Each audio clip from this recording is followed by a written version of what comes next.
Good news sa mga motorista, tuloy-tuloy ang rollback at big time yan bukas.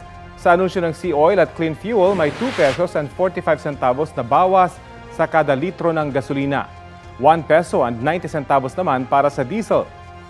May dagdag presyo din na 2 pesos and 40 centavos kada litro ang Sea Oil. Sa kasalukuyan, tinatayang halos 53 pesos hanggang halos 74 pesos ang kada litro ng gasolina sa Metro Manila. Mahigit 49 hanggang 63 pesos naman ang kada litro ng diesel, habang mahigit 69 hanggang halos 81 pesos ang kerosene.